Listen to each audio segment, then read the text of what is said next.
Jayananda.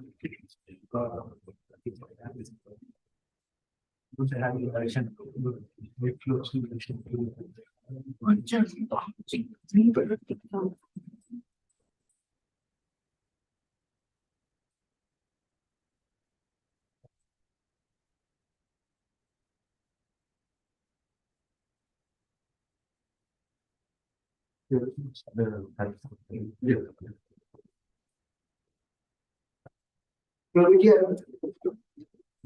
करता हूँ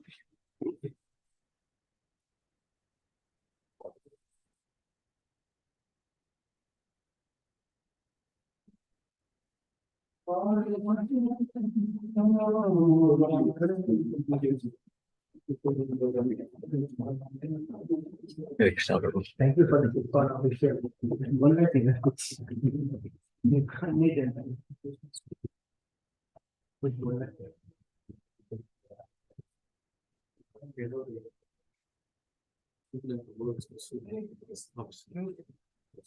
क्या करते हैं ना बेसिकली किसी के पास 0 रहता है तो कोई 100 0 मेरा पेपर से please on code becoming 0 I have to become bad then so you're on तो जीवन हमारा जीवन ना वो पढ़ के जब वही मेरा बायोग्राफी मेरा लाइफ बायोग्राफी मेरा introduction sorry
Krishna Krishna Hare Hare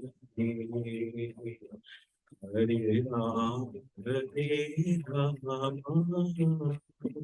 Rama Rama Hare Hare Hare Krishna Hare Krishna Krishna Krishna Hare Hare Hare Ram Hare Ram Ram Rama Hare Hare Hare Krishna Hare Krishna Krishna Krishna Hare Hare Hare Ram Hare Ram Rama Rama Hare Hare Hare Krishna Hare Krishna Krishna Krishna Hare Hare Hare Ram Hare Rama Rama Rama Hare Hare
Okay. Okay.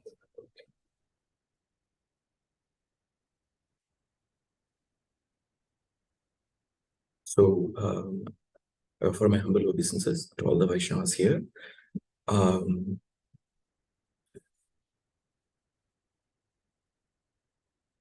That's fine. We just continue like this. yeah, You can hide floating controls. Hide floating controls. Yes. Yes. Floating meeting controls. Yes. Narayanam namaskritya naram chaiva narottamam devim saraswatim vyasam tato jayamudiraye nashtaprayeshu bhadreshu nityam bhagavata sevaya bhagavati uttama shloke bhaktir bhavati naishtaki om jnanatimirandasya jnananjana चक्षुरुन्मीलितं येन तस्मै श्रीगुरवे नमः वाञ्छकल्पतरुभ्यश्च कृपासिन्धुभ्येव च पतितानां पावनेभ्यो वैष्णवेभ्यो नमो नमः जय श्रीकृष्ण चैतन्य प्रभु नित्यानन्द श्री अद्वैत गदाधर श्रीवासादि गौरभक्तवृन्द हरे Krishna Krishna Krishna Hare Hare Hare Ram Ram Ram Hare Hare. For my humble obeisances and to all the Vaishnavas here, although I'm unqualified to speak here on any topic, that Sri Shyam Kishore Prabhu asked me to speak on these verses, and I've prepared something. And if there are any mistakes or anything, I please ask for your forgiveness. And I'm starting with verse number Srimad Bhagavatam, Canto 3, Chapter 32, verse 31.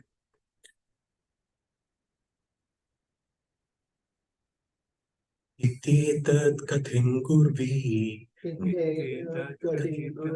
ज्ञानं तद्ब्रह्म दर्शनम् येनात् बुध्यते तत्त्वम् प्रकृते पुरुषस्य च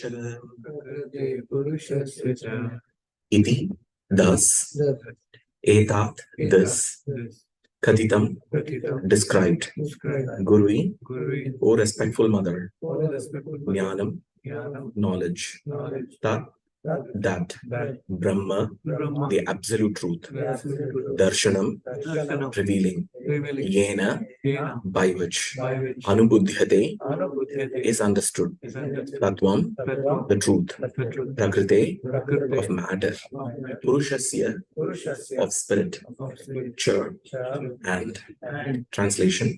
My dear respectful mother, I have already described the path of the understanding of the absolute truth, by which one can come to understand the real truth of matter and spirit and their relationship. Verse 32. Jnana yogascha manishto nirgunyo bhakti lakshana dvayorapi ekaye bharto bhagavad shabda lakshana. Jnana yoga, philosophical research, cha, and matnishtaha, directed towards me, nairgunyaha, free from the material modes of nature, bhakti, devotional service, lakshanaha, name, dvayo, of both, api, moreover, eka, one, eva, certainly, artha, purpose, Bhagavat, the Supreme Personality of Godhead, Shabda, by the word, Lakshana, signified, spirit and their relationship. Okay. Do I do one more where I don't have the verse here, or should I just continue? You want to read the observers also? If you want me to. I think I should. Okay.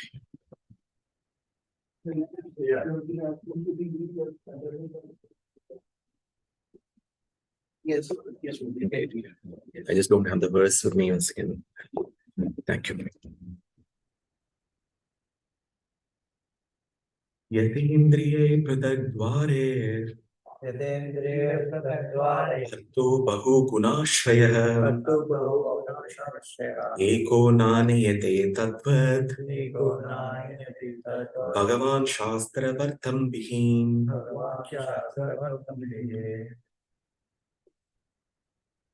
I'll read the translation for verse 32. And philosophical research culminates in understanding the Supreme Personality of Godhead. After achieving this understanding, when one becomes free from the material modes of nature, he attains the stage of devotional service. Either by devotional service directly or by philosophical research, one has to find the same destination, which is the Supreme Personality of Godhead. Purport by His Divine Grace, Srila A.C. Bhaktivedanta Swami Prabhupada Ki Jai. It is said in the Bhagavad Gita that after many lives of philosophical research, the wise man ultimately comes to the point of knowing that Vasudeva, the Supreme Personality of Godhead, is everything, and therefore he surrenders unto him. Such serious students in philosophical research are rare because they are very great souls. If by philosophical research one cannot come to the point of understanding the Supreme Person, then his task is not finished. His search in knowledge is still to be continued until he comes to the point of understanding the Supreme Lord in devotional service. The opportunity for direct touch with the Personality of Godhead is given in the Bhagavad Gita, where it is also said that those who take to other processes, namely the processes of philosophical speculation and mystic yoga practice, have much trouble. After many years of much trouble, a yogi or a wise philosopher may come to him, but his path is very troublesome, whereas the path of devotional service is very easy for everyone. One can achieve the result of wise philosophical speculation simply by discharging devotional service. And unless one reaches the point of understanding the personality of Godhead by his mental speculation, all his research work is said to be simply a labor of love. The ultimate destination of the wise philosopher is to merge in the impersonal Brahman. But the Brahman is the effulgence of the Supreme Person. The Lord says in the Bhagavad Gita 14.27, Brahmanohi pratishtaham amritasya kyayasya cha. I am the basis of the impersonal Brahman, which is indestructible and is the supreme bliss. The Lord is the supreme reservoir of all pleasure, including Brahman pleasure. Therefore, one who has unflinching faith in the Supreme Personality of Godhead is said to be already realized in the impersonal Brahman and Paramatma.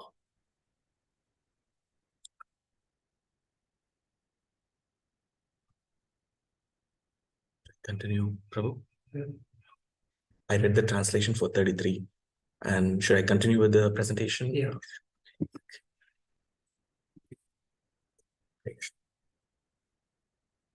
So, should I read that also? You want to read that? Okay. So this verses, all the three verses, 31, 32, and 33, deal with the concept of the absolute truth. So I thought it would be nice to start with the very first verse of Sri Baladeva Vidyabhushana, who wrote the beautiful commentary of the Govinda Bhashya. And this is the first verse of the Govinda Bhashya, which talks about the absolute truth. And to understand what is the absolute truth, the first verse gives the preface for it. And the verse is Satyam Jnanam Anantam Brahma Shivadi Sutam Bhajat Rupam Govindam Tam Achintyam Hetum Adosham Namashyamaha. So the Baladeva Vidyabhushana here says Satyam. What is absolute truth? He is defining it. Satyam, that this is the absolute reality. So what is this ultimate truth that we are trying to know is that it is a reality. It is absolute reality, not just a relative truth. A relative truth is something that we perceive somebody to be in a certain way. Somebody else perceives them to be a different way. So this reality changes, but this is absolutely the same. Jnanam. Okay, so this absolute truth, the second part of the definition is that it is transcendental knowledge. Okay, so it possesses the quality of transcendental knowledge. Third is anantam, that there is limitless.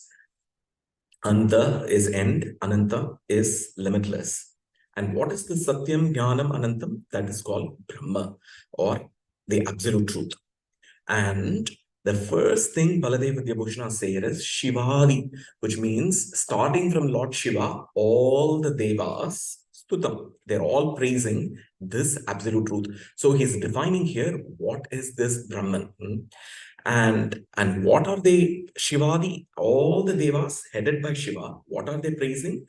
And the same thing that the devotees are also praising, and the devotees are Bhajat. So that is, what are they praising? His form, Rupam.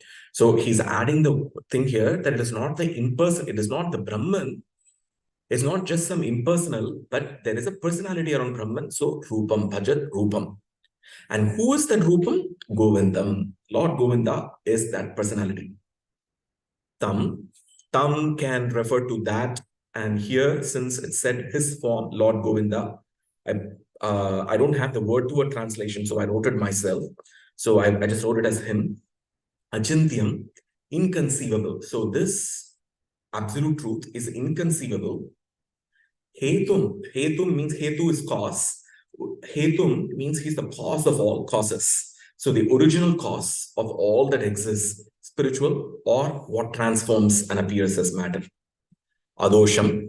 Okay, and this is faultless. There is no fault that can be attributed to this Brahman. So it is beyond any fault. So we cannot say, so why the word Adosham is also there is if someone can come and say that Maya is superimposed on top of Brahman, then the Brahman becomes faulty. So there is no question of Maya Vada. So Baladeva Vidyabhushana adds the word here, Adosham, that this Brahman is faultless. Nama Shyamaha. And he offered obeisances unto this personality of Godhead. So this is the first verse that of Govinda Bhashya. And very nicely, if you can see the similarity, the famous verse in Taittiriya Upanishad, which starts with Satyam Jnanam Anantam Brahma, there is a famous verse. And here it starts with the same thing, except that after that, he qualifies it by saying Satyam Jnanam Anantam Brahma, Shivadi Sutam Bhajadrupam, Govindam Tam Achintyam Hetum Adosham Nama Shyamaha. So we understand this, we can understand in what direction the Vedanta Sutra's purpose of Baladeva Vidyabhushana goes forward. And it is said that in the Tattva Sandarbha, Jiva Goswami states that if we want to understand what a particular book states, we want to see what is there in the first verse, what is there in the last verse, and what is repeatedly said again and again by the author of the book to understand the intention of that intention of the book. In the same way, this is the first verse of the Govinda Bhashya, and Prabhupada himself, when he puts his the dedication for the Bhagavad Gita, he dedicates it to Sri Baladeva Vidyabhushana, who nicely presented the Govinda Bhashya commentary of the Vedanta Sutra. So if we And then, because this verse deals directly with absolute truth, I also went with the very first verse of the Vedanta Sutra itself. And what is the very first verse is Adhato Brahma Jignasa. This Adhato Brahma Jignasa, this is I took just a brief thing from the Govinda Bhashya, but the meaning for this Adhato Brahma Jignasa runs for several pages in the Govinda Bhashya. So this Adhato, I am not doing justice to this, but still I thought a few minutes I will spend on this verse. Adhato comes from the Sanskrit word Adha, conjugated with the word Adha. Adha plus Adha becomes Adhato. So this word Adha translates to now. Okay, so now is the time. So when and what is that now? Baladeva Vidyabhushana says that when one is properly situated in the Vedic platform, that means that one is, and after association with the self-realized soul, one is qualified to inquire about Brahman. So that is that now. So that means that when is one even qualified to inquire about Brahman? So that now is said, and this is very similar to what Madhvacharya has stated in his Bhashya. So and this, in a sense, we can understand that this has a similarity to the verse in the Bhagavad Gita.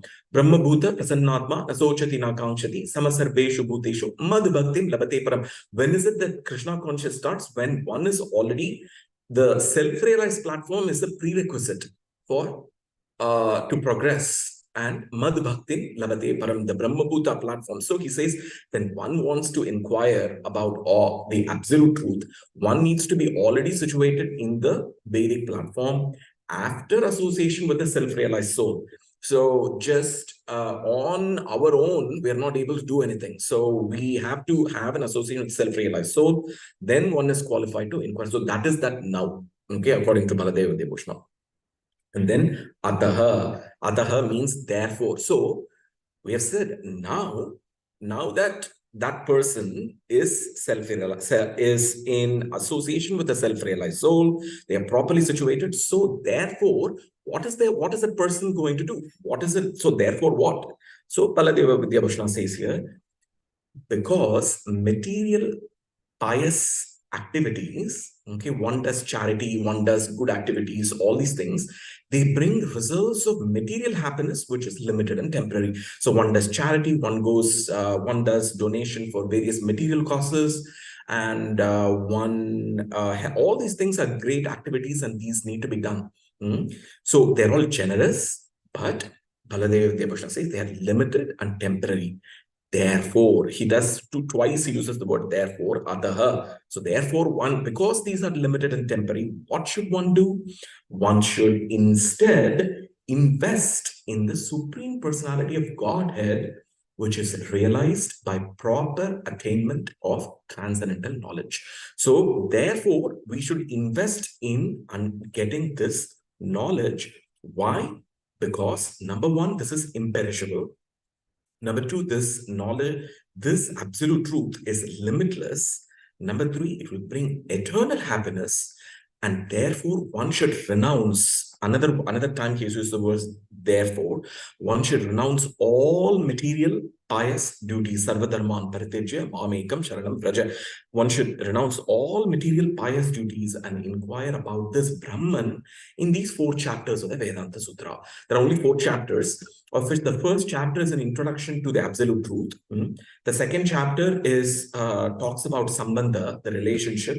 The third chapter talks about abhideya, the process. The fourth chapter talks about prayojana, the way to go towards absolute truth. And therefore, so now that we are in the proper platform, we have properly situated, and we are ready to inquire about Brahman. Therefore, now we do not go into anything which is bringing us just material happiness and limited and temporary, and we invest in something which is permanent and which is imperishable, which is limitless, which is all bliss and brings eternal happiness, and we renounce all material pious duties. So now we finish the first verse here, Atato. The next word is Brahma. What is Brahma? That is Brahma is defined in the very first thing with what in Govinda Bhashya itself starts with that Satyam Jnanam Anantam Brahma Shivadi Suttam. So I'm not going to go into Brahman because that will cover as we go forward in this presentation. Jignasa, therefore we should inquire. So Brihadara, and here there are about 20 citations in the Govinda Bhashya. I just took two. Brihadaranyaka Upanishad 4.4.22. This is being cited directly there. Tam Vedanu Bachanena. By studying the Vedic literature, one strives to understand the Lord. So how is it that one can understand the Lord? By studying the Vedic literature, not by random philosophical thoughts. Okay, I think the absolute truth to be this, but like, what is it that Vedas are saying? The Bhagavad Gita itself says, Tad vidhi pranipathena pariprashnena sevaya. Just try to learn the absolute truth by approaching a spiritual master, inquire from him submissively and render service to him. The self-realized souls can impart knowledge unto you because they have seen the truth. So this is a brief, I'm not doing justice to this thing, Atato Brahma Jignasa, but it tells us about what is it, what one should learn about the absolute truth. So what is this absolute truth? Krishna is that absolute truth. So I've cited several verses here, but this one, the first verse is Srimad Bhagavatam. This is the famous verse. This verse goes again and again in the Bhagavad Sandarbha of Jiva Goswami. Ete chamsha kalapamsha Krishnastu Bhagavan Swayam. All the above mentioned incarnations are plenary portions or portions of the plenary portions of the absolute truth. But Krishna is a supreme personality of Godhead. So after describing all the various appearances of the Lord in the third chapter of the Srimad Bhagavatam, he adds one qualifier and says, Ete chamsha amsha is plenary portion. Yate chamsha kala pumsaha Krishnastu Bhagavan Swayam. So this is an indicator that this Brahman, and Jiva Goswami states that he states that all verses of the Bhagavatam need to be interpreted based on this particular verse, because why is Krishna exclusively singled out after description of all the different verses, states Jiva Goswami.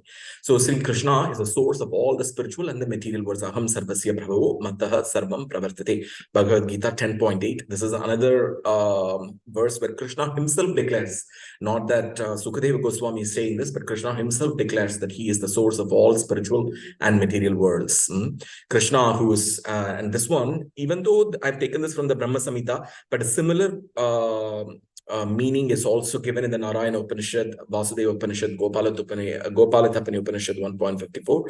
Krishna, who is known as Govinda, is the supreme Godhead. And and this is the introductory verse we just said in the Govinda Bhashya. Krishna, who is known as Govinda, as a supreme Brahman, which is Satyam Jnanam Anantam Brahma, and he ends with Govinda. And then the Godhead Krishna is the source of the impersonal Brahman. And this is the purport of Isa Upanishad, text 15, Hiranyena Patrena Satyaspagita Mukham, Tattvam Pushan Pavranu Satya Dharmaya Drishti. And this a similar verse also appears in Brihadaranyaka Upanishad 4.5.6 to 4.5, Bhagavad Gita 14.27, which is Brahmano hi Pratishta. So this is the verse in the purport of this verse as well. Prabhupada has cited this Bhagavad Gita 14.27, that Krishna is the source of the impersonal Brahman. And then all the Upanishads declare that Krishna is the origin of all. Bhagavad Sandarbha 7.4.5. He declares that the subject matter of all the Upanishads is that Krishna is the supreme personality of Godhead. And with reference to Brahman and Krishna, this verse in the Bhagavad Gita further adds meaning to this. 14.3, Mama Yonir Mahad Brahma. This is the Brahma. Mama Yonir Mahad Brahma Tasmin Garbham Dadam Yaham. So this total material substance, the Mahat Tattva, is described as Brahman. So one can think here, why is the total material substance described as Brahman? Because the word, this is the material substance for our eyes, maybe it just appears as matter, but in reality, it is all part and parcel of the same absolute spirit or Brahman. So the supreme person impregnates that Brahman. So the Lord is never in touch with anything that is matter. The word, even Hare Krishna, Hare Krishna Mahamantra comes entirely from the Vraja, Goloka Vraja, and always stays there itself. So there is no material contamination. Therefore, the Lord doesn't touch the material. So this, when he impregnates the material substance, that also is spiritually transformed as far as the absolute reality is concerned. The Supreme Person impregnates the Brahman with the seeds of the living entities. So the material nature is not the cause of the birth of the living entities. That the seed is given by the Supreme Personality of Godhead. The Bija is already given by him. The Lord is the cause of all manifestations of the living entities in this material world. So here is the connection. So if we see the purport of this verse, it talks about three things here. So two things actually is said here. In the verse, it says, the translation itself, it says that Prabhupada states that one who's able to clearly understand the concept of matter and spirit. So in reality, there is three things. Okay, so God is spirit, individual soul is also the nature of the spirit, and the matter, okay, we are calling here as Jada. And what is the difference? What is the connection between? So this is the subject matter of this transcendental realization. Okay, so you can take different combination in philosophical speculation, which Prabhupada is saying should not be done. And why is Prabhupada? He's not saying this on his own, because Jiva Goswami is saying that there is no need to, because there will be infinite combinations. If you say, somebody will say this Jada is same as soul, which is same as matter. Somebody will come and say there is no Jada at all, then that person is soul, this is God. Then somebody will come and say, no, there are 33 a million demigods, they're all the same, and that is God, and we are the soul, and we are same. So like this, there are so many combinations. So Jiva Goswami says that logic will take you only so far, and therefore we just take the scriptures as it is and understand what is the relationship between these three: Jada, soul, and God. The entire Vedanta Sutra, all the Upanishads deals with what is the relationship between these three. Is there an overlap? Is there a total intersection? Or is there what kind of a union is there between these three? So that is the subject matter. So if we understand this, then we have understood what Lord Kapila Deva has said so far here to his mother, Devahuti. So, and he specifically addresses his mother here, Devahuti, in this, at least in the verse 31. So, and then further, in the Bhagavad Sandarbha, it is said that one should try to understand the scriptures correctly. That means that imperfect listening, or not paying proper attention, or speculation, hearing from unauthorized sources. Unauthorized sources just means, like, for us, one may be authorized, for them, they might be unauthorized. It doesn't work that way. Unauthorized sources means that the message has been modified at some point of time when it comes down the line. And therefore, Jiva Goswami says that one should carefully listen and study the scriptures correctly. And what is the proof he's giving for this? One is, the second one is not from Jiva Goswami's commentary, because Baladeva Vidyabhushana came after that. And then, so I just compiled it from different places, but vast learning is destroyed by just the slightest wrong understanding. So this is like the famous analogy given by Prabhupada, that you have a milk, but then you have a snake venom, a drop of it, and then it doesn't become edible after that. So Narada Pancharadra says that Pancharatra says past learning is destroyed by just the slightest wrong understanding. So we should understand things. We should try to understand things properly.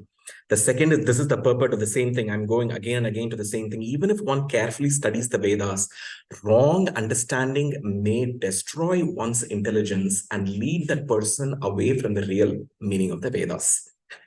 The third one, this is Rig Veda 1.156.3, cited by Jiva Goswami. O Vishnu, by chanting your holy name with a little understanding, we attain profound transcendental knowledge. Bhagavad Sandarbha 56.3. Do not try to understand Sri Krishna using material logic or any tool other than devotional service, because one will fail. If we try to use logic, what to speak, we can't even understand other living entities here. What to speak about understanding Krishna, which is just not going to happen. This is a conversation with Srila Prabhupada May 6th, 1975. What Madhvacharya understands, we also understand. What Chaitanya Mahaprabhu understands, we also understand. So there is no difference. That is a Vaishnava. All the Vaishnavas understand that Vishnu is the supreme. So there is no change in the message right from Krishna all through to us. Otherwise, the reason why also I'm also based on what I've learned, I'm trying to cite from what the previous acharyas have said, is striving very hard not to add any of our own meaning into this, because then the whole message will again become of no value. So we simply hear and then repeat. So based on this, I thought it would be nice to take this verse from the Chaitanya Charitamrita. So this is how to understand the absolute truth. Okay. And Prabhupada says that if we take the 6 treatises of Jiva Goswami, which is called as the Bhagavata Sandarbha, which is popularly called as Shat Sandarbha, but the name Bhagavata Sandarbha, this is covered in this verse, Chaitanya Charitamrita, Madhya Leela, chapter 1, verse 43. This is when Chaitanya Mahaprabhu just took sannyasa, and then he's going, he's roaming. He just went towards the forest, going towards Vrindavan, and then he gets stopped by the tricks played by Nityananda Prabhu and Advaita. That chapter. So, and there it says, Sri Bhagavata Sandarbha Nama Grantha Vistara. Vistara means very elaborate. Very elaborately this Grantha has been made. And what kind of things? Bhakti Siddhantera. So all the Siddhanta, the 6 Siddhanta, the root is the Bhakti here.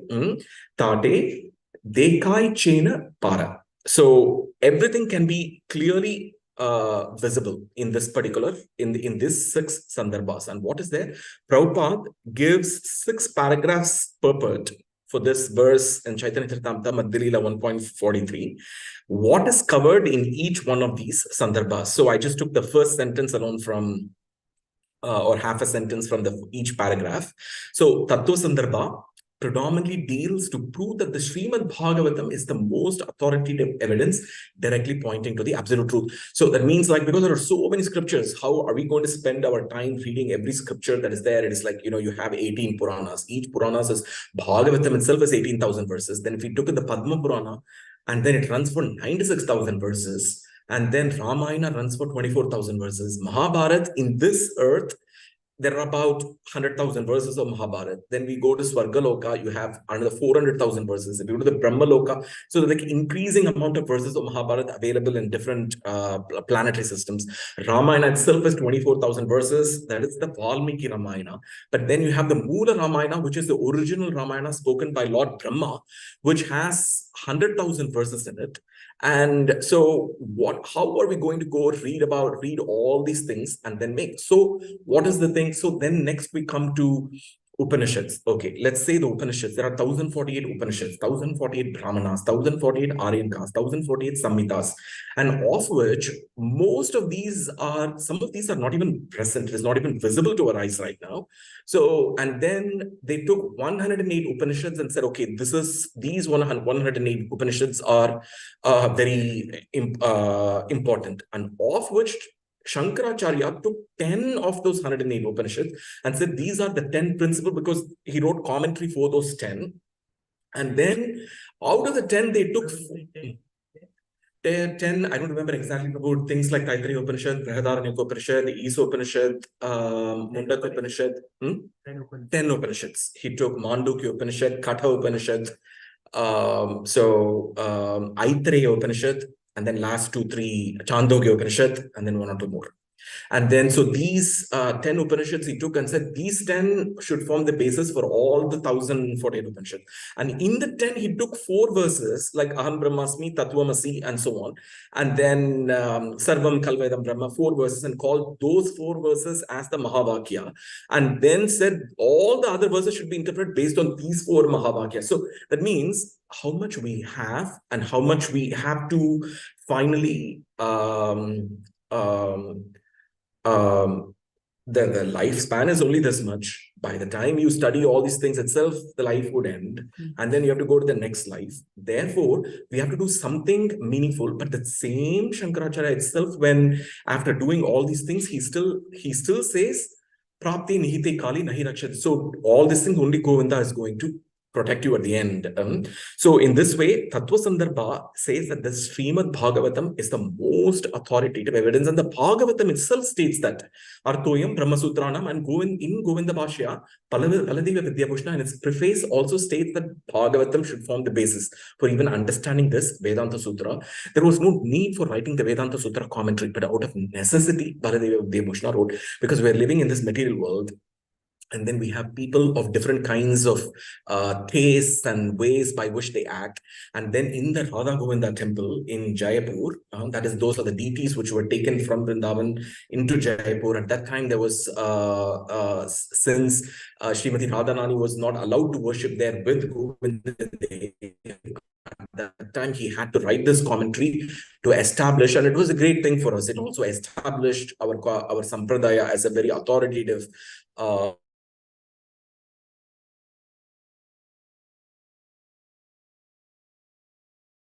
self-revealing, and this Bhagavatam alone is enough to understand the sum purport of the entire Vedanta Sutra.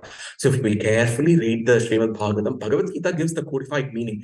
The Bhagavatam gives so many practical ways of application, and also sees how different devotees have solved their problems by using this Bhagavata Dharma. It's full of devotees. If you see the Bhagavatam, it's not like all devotees are like super happy. They're all wonderfully in a wonderful situation, materially speaking. And then, but it is like it is full of problems, and they have solved it. Like you take Gajendra, there is a problem that he's solving. If you take Kunti Devi, there is a problem that Kunti Devi is solving. There is a problem he's solving. Even Dhritarashtra in chapter 1, there is a problem that he's solving with Vidura, even though he has not taken directly into the Bhakti Yoga, but then even there is a problem. So everywhere, how a devotee approaches a problem, the Bhagavatam goes through that throughout. And therefore, and Jiva Goswami says that, Prabhupada says that to understand the absolute truth, in this purport of this verse, Chaitanya Charitamrita Madhya Leela 1.43, so Tattva Sandarbha deals with proving that Srimad Bhagavatam is the most authoritative source. Number 2, the Bhagavad Sandarbha. The Bhagavad Sandarbha draws a distinction between these three. So almost half the 1/4 the Bhagavad Sandarbha deals with that one verse alone. 1/4 the Bhagavad Sandarbha deals with between Brahman, Paramatma, and Bhagavan. Paramatma Sandarbha deals with the description of the super soul. Krishna Sandarbha deals to prove that Krishna is the supreme presiding Godhead. Bhakti Sandarbha deals with the execution of the devotional service. And Preeti Sandarbha is a thesis on the love of God. That's where he ends. So if we understand the 6 Sandarbhas, it gives elaborate citations from different Upanishads, from the Vedanta Sutra, and he cites from all the previous acharyas as well in the Vaishnava Sampradayas. So, and this is understood by these 3 words, Brahman, Paramatma, Bhagavan, and Jiva Goswami says in the Bhagavad Sandarbha, this is not some random order, okay? Everything is carefully designed and put. So when Brahman, it attributes, when it talks about the unmanifest, it's the undifferentiated, unqualified, impersonal, absolute truth. Paramatma refers to the inner controller, which is the support of the cosmos, and Bhagavan is the ultimate word in this ascending ladder of realization of the absolute truth as a complete manifestation of this non-dual reality, because it says Advayam, indeed identifiable with it.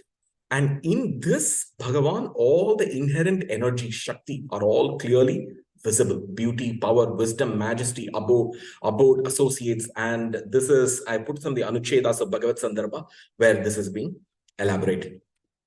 So that means for our eyes, for a conditioned soul, the knower is the living spirit or the superior energy, whereas the known, what we are trying to see, we are trying to see matter. Okay, so we're trying to see that this floor is matter, the ceiling is matter. So the known is the matter. So there is a duality, the duality between the inferior and the superior energy. So this is the illusioned platform, but in the absolute realm, both the knower and the known are of the same superior energy, which is spirit. That means in the absolute truth, there is no such difference. There is complete abheda there, simultaneously with the bheda too, because that is the understanding of the personality of Godhead. So the spiritual world, I'm going to skip this slide. So we try to understand in this translation of this Bhagavatam verse, it says that proper understanding should place us to understand the difference between matter and spirit. So that means that the manifested internal potency is real. The Antaranga Shakti is real, whereas the external manifested in the form of material existence is only temporary and illusory. I just took it directly from the purport of Srimad Bhagavatam 1.1.1. That means what we see as matter is only temporary and illusory. But there is a real spiritual existence for that particular of what we see. And Bhagavad Gita confirms that Maya Dakshena Prakriti Suyate Satcharacharam, that this material energy is working under Krishna's direction. I'm going to end. This is my last 3 slides. This verse tells that we have so many kinds of yogas, all these things. So people who are going through this and trying to understand the knowledge perfectly, either they understand all the knowledge perfectly and then come to bhakti, or they start with bhakti and then all the knowledge will become self-evident. But the Bhagavad Gita itself gives answers to all these questions. So, and 6.47, this is the last verse of the yoga ladder, which is described in the Bhagavad Gita. Yoginam api sarvesham madgate antaratmana shraddhavan bhajate yoma same yukta tamomata. The culmination of all kinds of yoga practices lies in the bhakti yoga. I took this from the purport. All other yogas are but means to come to the point of bhakti. If bhakti is not there, all the knowledge is waste. Yoga actually means bhakti yoga. It is just like saying, it's a very fair thing which I've heard from Vaishnavas. Some disciples of His Holiness Radhanath Swami Maharaj have cited this. The word bhakti itself only refers to Krishna bhakti. All other anything, have we ever heard anybody say Shiva Bhakti, Durga Bhakti and all? I have barely heard anybody say like that. Rarely we have heard Rama Bhakti, but the word Bhakti predominantly refers only to Krishna Bhakti. Everything else can be like offshoots, maybe distant things. I have never seen anybody going and practicing Bhakti Yoga and then moving towards Lord Shiva and saying, I'm practicing Bhakti towards Lord Shiva. I have barely heard anybody saying. They might be practicing some form of Jnana Yoga, going towards Lord Shiva, but so Bhakti itself refers only to Krishna Bhakti. In the same way, Prabhupada says here, yoga also just means only Bhakti Yoga. It doesn't mean anything else, because all other yogas are already contained in the Bhakti Yoga. We don't have to go and strive for this knowledge, because we properly do our chanting, Hare Krishna, Krishna Krishna, Hare Hare, Hare Rama, Rama Rama, Hare Hare, and that itself contains all the knowledge. It is self-sufficient. It is not dependent on anything else. That means this Mahamantra, when properly chanted, it is not dependent on anything else. That means that nothing else is required. That by itself can fully liberate and impart all the knowledge that is self-evident. Yoga actually means Bhakti Yoga, and all other yogas are progressions towards the destination of the Bhakti Yoga. And he says, but if somebody stops at the level of Hatha Yoga or Jnana Yoga, then they are just called as Jnana Yogi, because they have just not progressed forward. And after some lifetimes, they might come to that platform. And I find this interesting, but I thought just because the audience here is so elevated, I thought I will do a little more thing here, because if it was some mixed kind of audience, I would not be putting this, but I already know the amount of the knowledge this audience has, so I thought I will do a little more here for the pleasure of the Lord and the devotees here. And this is to just understand this path of the yoga ladder. This is taken from Srimad Bhagavatam, Canto 3, Chapter 29, Verse 7, purport, Chaitanya Charitamrita 1.7.10, 24 point, Chaitanya Charitamrita 24.163. And then this is, I'm taking no credit because this, I took it directly from His Holiness Shivaram Swami's book called as Shuddha Bhakti Chintamani.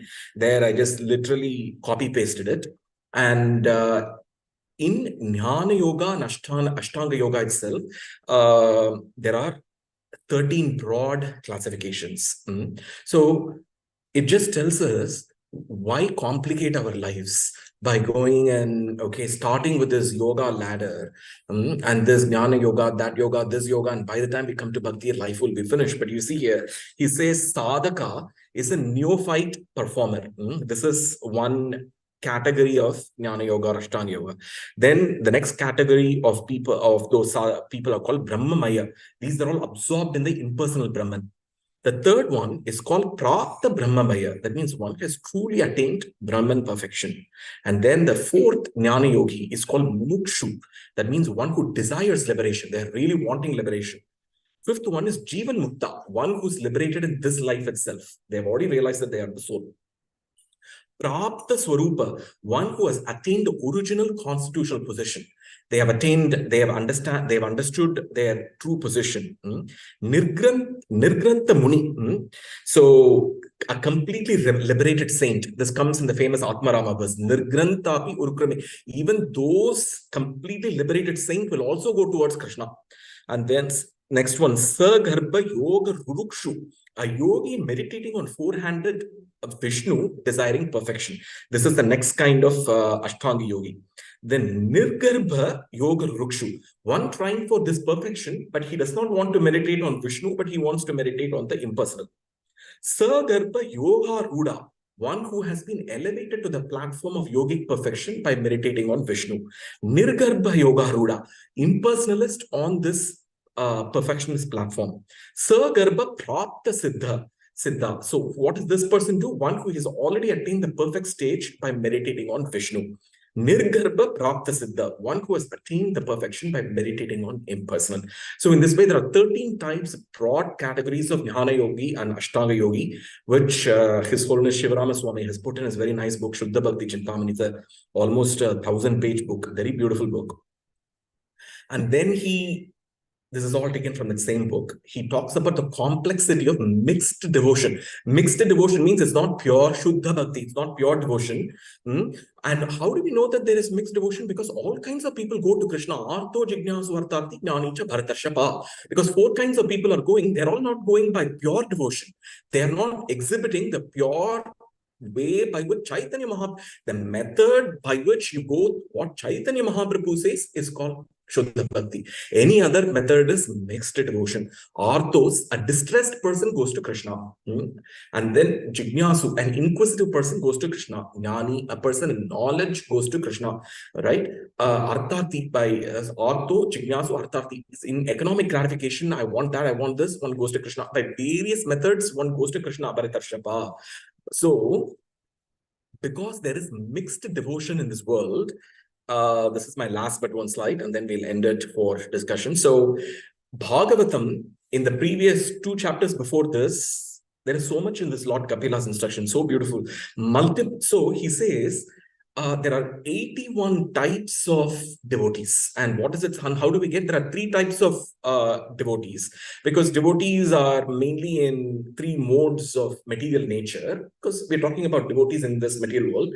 They are in mode of ignorance, passion, goodness. And then they can follow 9 processes, starting from Shavanam, Kirtanam, Smaranam, and so on. So they follow the 9 processes. And in each of the process, they can, like, let's take chanting, Kirtanam.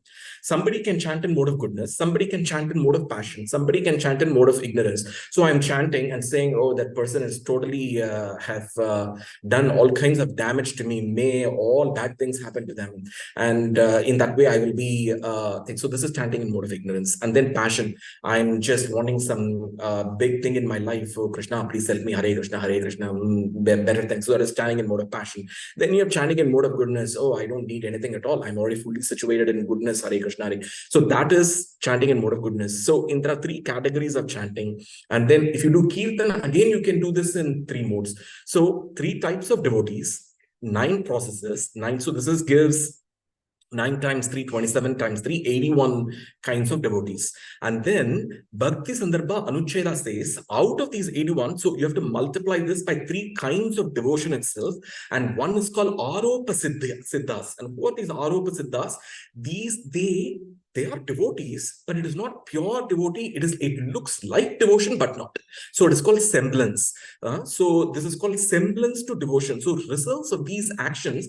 So they do various material activities, but then they offer it to Krishna at the end. So that means I'm going to go do some donation to some material cause. Okay, but Krishna, please, I'm giving it to you. So mentally they're offering it to Krishna. So this is called Aropa Siddha. So, and then the next one is called Sangha Siddha. That means when Jnana and Karma, they act as assistants to Bhakti. This is like Jnana Mishra Bhakti, Karma Mishra Bhakti. So they're all assistants. So it means like it is not pure Bhakti is not there, but somehow you read all the Vedic scriptures and somehow make it assist you in the Bhakti. Okay, so that is the mixed Bhakti. It is not pure. And then Karma also, you can do that in that way. Then the third one is called Swarupa Siddha. Here, they are all direct acts of seva to God. So this is the third one. And so if you multiply 81 by 3, then you get 243 types of devotees. And then he says, Jiva Goswami in Bhakti Sandarbha 217 Anucheda, there he says you have to again multiply by 2, because even this, there are 2 broad categories. One is called Sakaitava and Akaitava. So that means they're properly motivated or improperly motivated. So properly motivated is everything is Anukulya, Krishna, Anushin. They're all dovetail properly to Krishna. Or it is improperly. So you get 486 types of devotees. And then you again multiply these 2 based on the dominance of Karma Yoga, Jnana Yoga, Ashtanga Yoga, or Bhakti Yoga, and so on. That means like if Karma Yoga is predominantly there, compared to the Bhakti Yoga, then that person has knowledge of the soul. And here you can see, how do you distinguish this? A person has knowledge of the soul, but they have no knowledge of Krishna.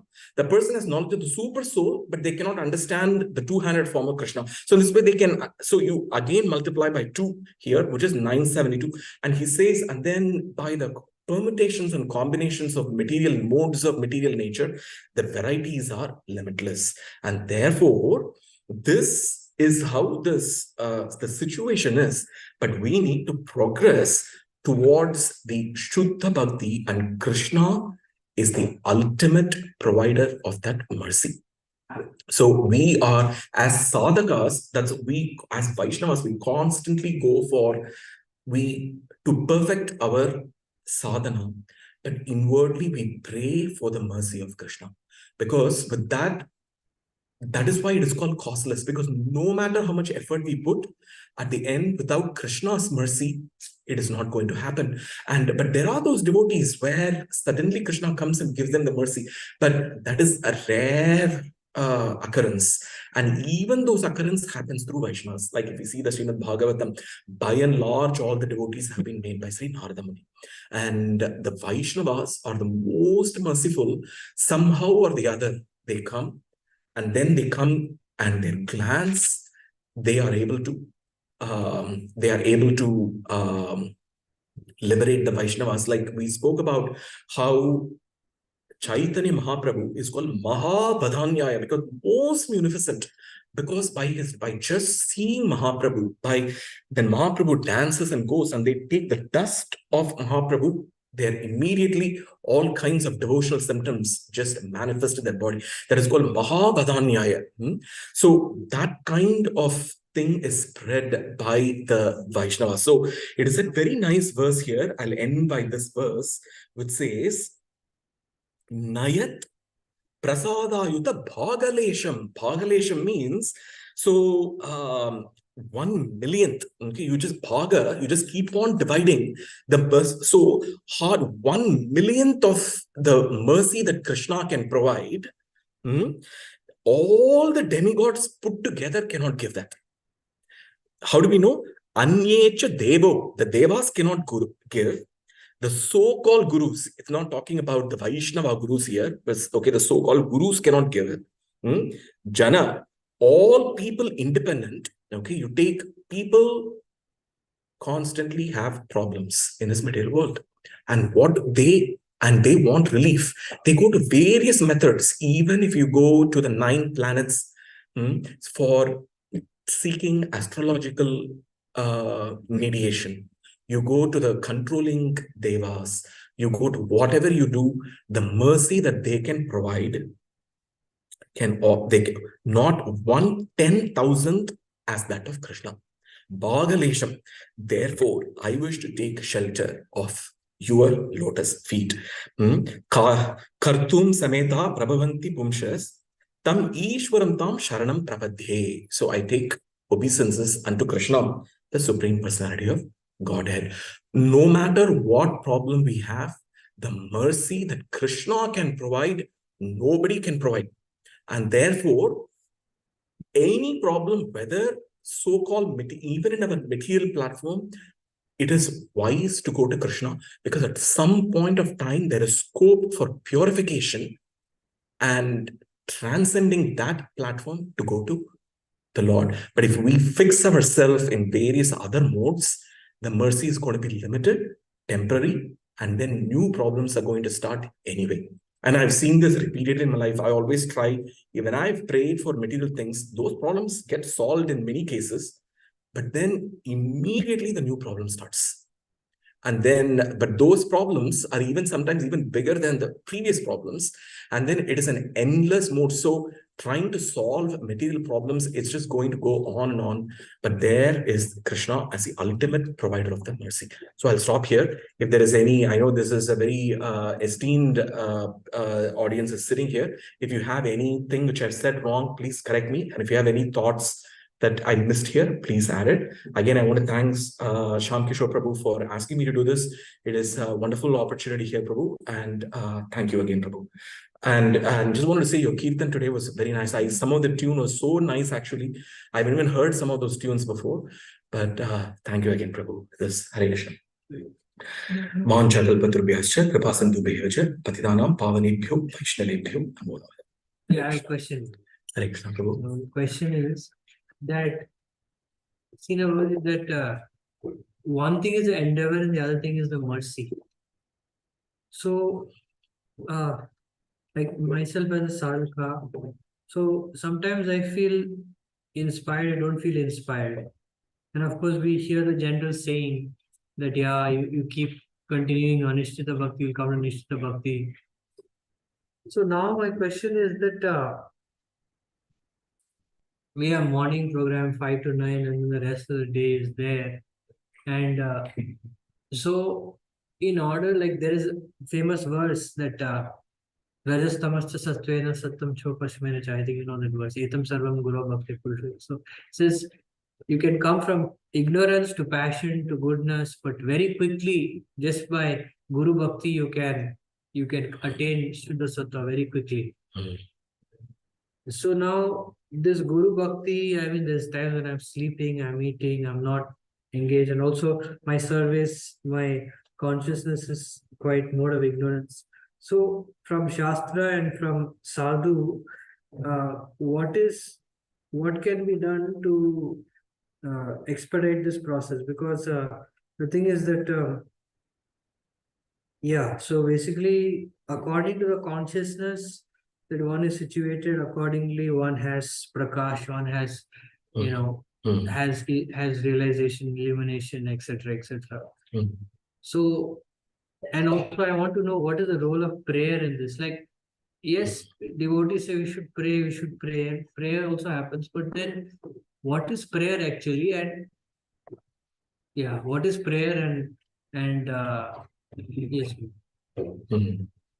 Once again, Prabhu, I'm just saying, I have a lecture here on prayer itself. Just 1 second. Let me just see whether I have it. Maybe it's not on this computer, but where is it there? No, it's not here. But prayer is I'll start there, Prabhu, and then the other things I will say a little bit. I'm not the most qualified to share on any of the questions you said.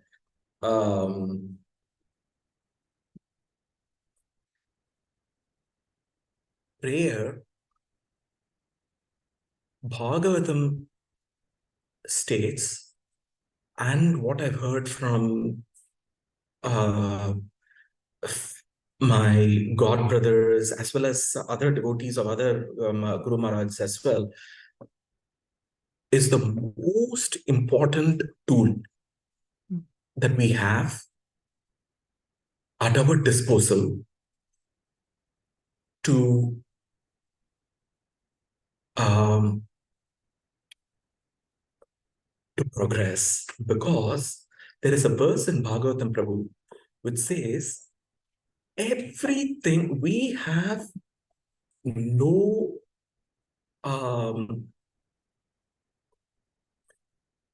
right. This day and age, people say that I have that right. I have right for this. My right should be protected as as this. As in terms of various categories, in terms of gender, in terms of race, everything. I have right as a citizen, as that. My right have to be protected. But the Bhagavatam says that we have no right at all. The only right that an individual soul has, that even at the time of death, it will not be taken away, is the right to pray to Krishna. That right alone, Krishna will never take away from us. So even at that last moment when the soul is being taken out of the body, at that time also we have the right to pray to Krishna. And therefore, that prayer has to be so properly prepared. According to my the devotee friends who I speak with, they give me advice all the time. And sometimes, based on the different problems that I face in my life, I don't, in my life, Prabhu, at least I'll just share, I don't make most decisions myself at all. My mentors and my devotee friends tell me what I should do in most cases. And then, unless they are so busy that I have to take some decision myself, even normal, small things, I ask them.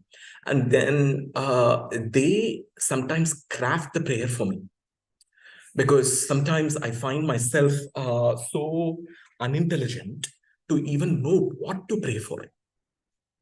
So my prayers have been very mediocre at best.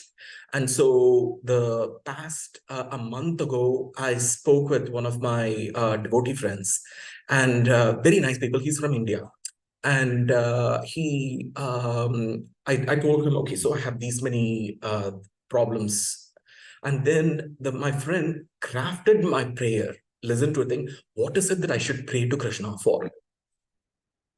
And then gave me the prayer, and I tried to pray. I wrote it in my cell phone because I couldn't even remember exactly what is the prayer. That was the level of my intelligence.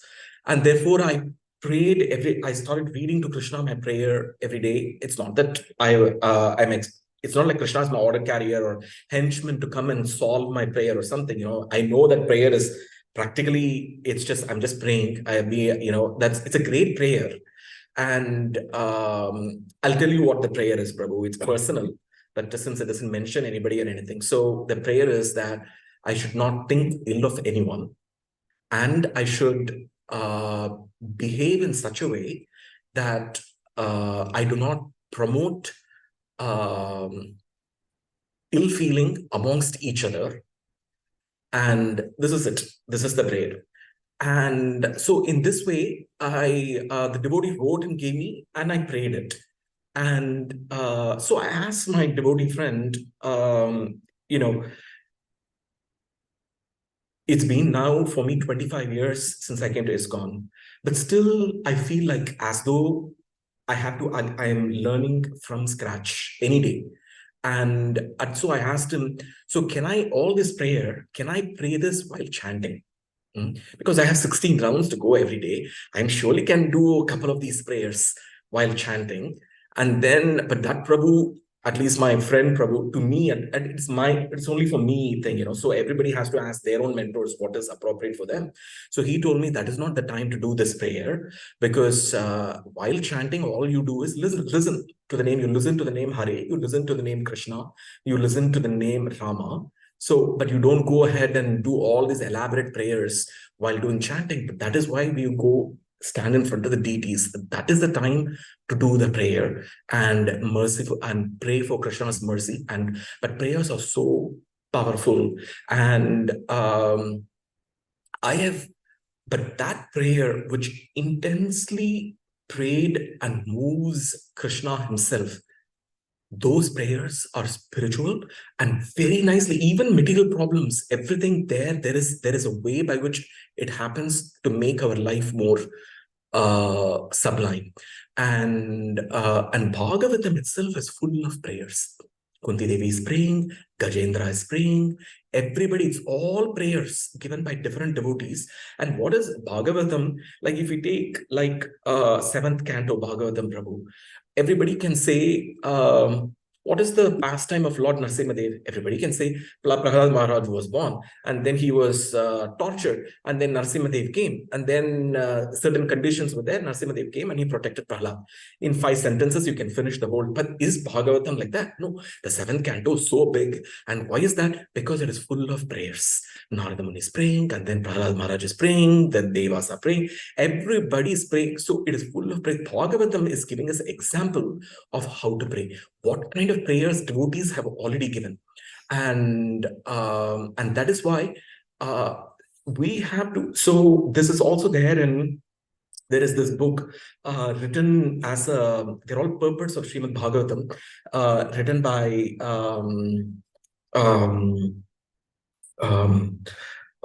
the Prabhu from Australia, Prabhu, who's that? He wrote the Japa meditation. Burijana Prabhu. So he wrote these amazing books, which just it just looks like as generation after generation, how the sweetness increases. Like after Vyasadeva, Sukadeva Goswami, when he speaks, the fruit is more interesting. So after reading Prabhupada's, like his book, he wrote 4 books like that so far on Bhagavatam. One is called the Lotus Feet, and then one is called Backward Glance, and one is like on the 5th and 6th canto. But those words are so sweet to see. And there he is talking about how one should craft prayers. It is not some random activity that we go stand in front of the deity. We have to prepare our prayer. What is it that we want to pray to the Lord? And properly craft it and intensely pray to the Lord. And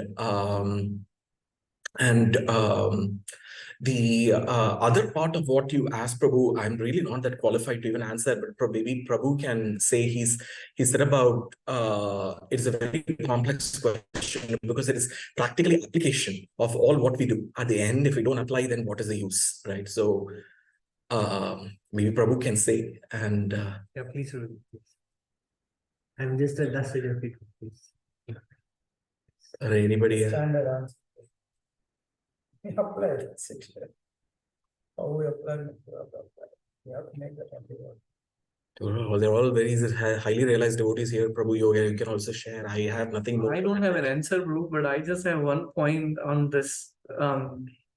When we talked about preparing the prayers,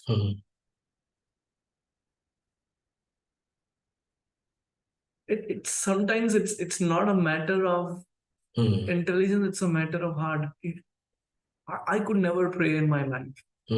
But when there is intense suffering, the words come from the heart. You yourself surprised, how am I speaking? Like you are talking about your intelligence, I'm just mesmerized with your presentation. I'm like, I can't even remember a single word. And then those prayers come in and hey, hold on, where is that coming from? It's not me. So my realization is that we may prepare, but what Krishna is looking for is that heart. How do I put that heart? How, if I'm suffering, you brought this beautiful point actually, that the mentor's guide. I am like, if I'm drowning in the ocean, like Prabhu gave a presentation, he showed a pile of wood in the ocean. And now how vast is the ocean? And if I think about I am there, I can't swim, I don't know swimming, even if I know I can't swim. So that desperateness that I really need your help, even the simple words just change. Like Alwar, we talk about this prayer when he is being asked to come there and present, talking about how to take the shelter, what is the purpose of life. And then he speaks a simple philosophy, touches the heart of Lord Vishnu, he immediately appears along with Mother Lakshmi, because it just that heart is there. So I feel sometimes it may be appropriate to prepare the prayer, but do you think on the fly prayers also have a value? So, Prabhu, is what you're saying here is a very important point here. That is, it has to be a heartfelt prayer, no matter what. It is a heartfelt, because superficial prayers, what is, because Krishna is the super soul. Krishna is there. He is cognizant of everything. He knows what is it by our material mind, material intelligence, and material words. We can never touch Krishna at all, right? So Krishna, since he's all spirit, spiritual form, it is the soul that can communicate with Krishna, right?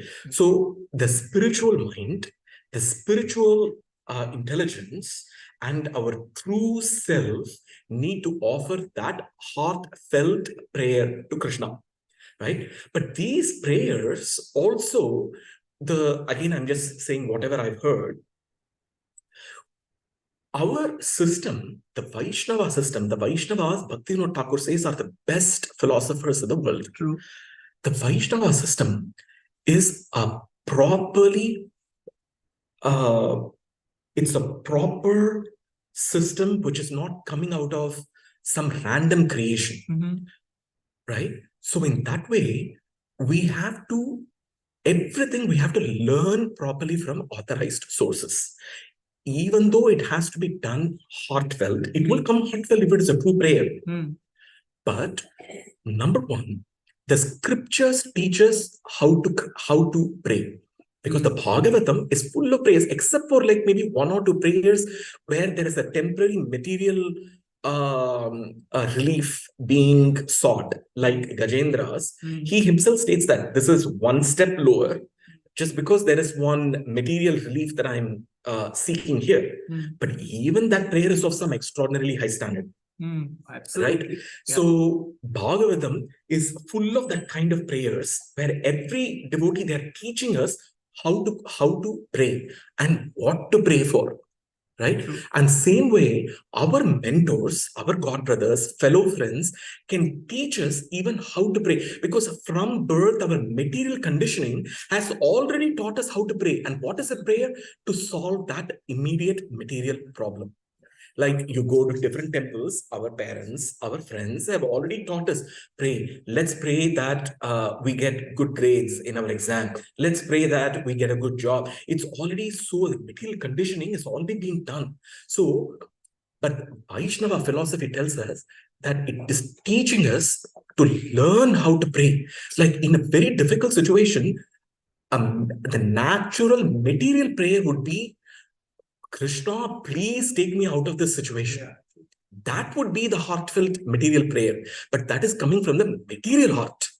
But what would the spiritual form of ours, what would that pray? And for that, we have to learn from the spiritual master, from the God brother, because nobody's teaching us how to pray. Intrinsically, we go stand in front of the deities. Maybe those devotees who are in constant association of the deities in the temple, and those who are in constant sangha of the devotees, they have somehow or the other learned and how to pray to the Lord. But by and large, people don't know what to pray, how to pray, what to even pray for. Yes, and even to Krishna, all these prayers come with conditions, right? Krishna, I'm all these things, I'm chanting that, this, and at that time, I've even seen prayers like I have offered, we have deities at our home. My home deities, they call Nitai Gauranga, and our home deities. But intrinsically, for me, it comes. Every day, I have done some kind of service to you. Have you put me in this kind of position? But that kind of thing, how to take it out? Because the devotees, our true position is that we are not intelligent. We are materially, we may be intelligent. I might be preparing all these percentage, but is that real intelligence? No. The true intelligence will come in the association of devotees. So it is they teach us how to chant, they teach us how to pray. I actually never share personal things and this kind of talks in public, but I went ahead and shared this today because I actually didn't know how to pray properly. Especially when problems come, devotees tell us what is it that how to pray to the Lord, what to pray, and they are so merciful to us. So is that okay, Prabhu? Amazing point. Can I also share something that okay? Yes, Prabhu, please go ahead. I will share with you the lecture. This is an amazing lecture. One of the most amazing lectures I've heard in my life. Solas Halala Maharaj gave this lecture. He was saying this is an amazing point. He said that for any sadhaka, he said the problem is, the biggest problem for a sadhaka is that wherever you go, whatever you may do, your karma is like your shadow. It keeps following you. So because your karma is like your shadow, whatever you do, it's just like, for example, I'm just giving an example. It's okay. Like, for example, you have some bad, you have some bad digestion problem. Like I have that. So the thing is, your mouth will smell bad. Now you can brush how much ever you want. You can do whatever mouth freshener, but at some point or other, when you sleep, when you wake up, it will come out. You cannot stop it, right? So that is a karma. How much have we tried to cover karma? So he was mentioning that the only way to solve this problem is you have to pray very intently to spiritual master regularly. And you have to pray to create such situation so that you can get out of this problem and basically come out of the tendency. And another thing also I like very much what you mentioned is that by nature, most jiva souls like me, Kali Yuga, Haladamar says, most people are karmadikari. And most people mode of passion and ignorance. In passion of ignorance, you definitely will not pray. If you say spontaneously, I'll pray, it will never pray. Like, why are we coming to morning program? Why? Because we're trying to come out of our modes. If we stay at home spontaneously, it will not come. In the bed, we will not start chanting. So the thing is, what you said is very useful. I mean, I'll just take it to heart because the thing is that yes, bhakti is a cultivation, is a process. So yeah, one has to pray very sincerely, and yeah, one has to of course follow what the Shiksha Guru say and but yes, it's very important because yes, the fact is that we cannot ask our Shiksha Guru or mentor for everything that has to be done. And also, yeah, so basically we need to change. But how can we change unless we get some help? And prayer, what prayer does is prayer actually, it's like, for example, if you have to go from here to somewhere, prayer actually reveals the steps that you have to take. Many times the heart is not even open to steps. Someone says, tell the step, like, no, I'm not interested. But prayer actually opens that steps, that what steps I need to take. And basically it develops the eagerness to do. So once you have the eagerness to do, then the details will be revealed, what to be done. It's the way Paramatma works. Unless you have eagerness to do something, Paramatma will not uncover what needs to be done. So that's what prayer does. That prayer says, okay, you are here, this is where you want to go now. And by praying Krishna within the heart, Guru within the heart, reveals, okay, this is what needs to be done. And then, yes, Krishna, Guru, they make the arrangement that acting on that prayer is also important, but they make the arrangement so that you can, because yes, I have also experienced personally in my life that prayers of devotees does miracles. Actually, it really does miracles. And yeah, it's praying in the association of great devotees. And yeah, it's very powerful. And if you pray for something and you get something, that is very special. Like you pray for spiritual master, you pray for Shiksha Guru, and you get, after praying, when you get, it's very different from just getting, because the connection, the heart connection, it's very special. And yeah, our process of bhakti is not about just anarthas, but actually the process of bhakti is actually when Krishna shows the goal, like, like some just ending this, like mother tell the child that, son, this happened, that happened, or something. And then the son doesn't even realize he's eaten so much. So in the same way, our process of bhakti is like that, is to constantly Krishna shows the, the candy, I mean, like in the form of the taste in the holy name and things, and then you don't even realize. So that is a process. So yeah, Ranat Maharaj also says this. Sri Ranat Maharaj says so nice. He says, the biggest problem with us as devotees is we always forget to pray. We never pray. We say you should pray, we should never pray. So yeah, Bhuj, I liked very much what you said, and yeah, I will definitely. I have myself experienced a lot in terms of prayer, but yeah, after saying that was, I think Krishna's reciprocation to me that I really should pray, because there are many things that I want, but I never think about them, and I never heartfelt, I never ask for them. I mean, genuine things from Krishna. I never ask for them because I just forget. That's the nature of everything. Just forget. And just like ask prasadam time now, it's like, and Shivananda Prabhu says, like, woof, woof, woof, yum, yum, yum, So it's like, it's what happens, and it's just the unconscious life which happens. So yeah, I very much like what you said, and it's very, very, very, very important. Yeah, I feel, because the thing is, according to passion, ignorance, our future is very dark actually. So we have, by prayer, we kind of change that. We have to change that. It's true. Otherwise, to change is impossible. I mean, yeah, thank you, Prabhu. It's very good. Basically, you mentioned that you have a very good presentation on prayer. Whenever you get time, in the next give us that presentation. Hare Krishna. His great Jayananda Gauranga Prabhu ki jai. Amazing.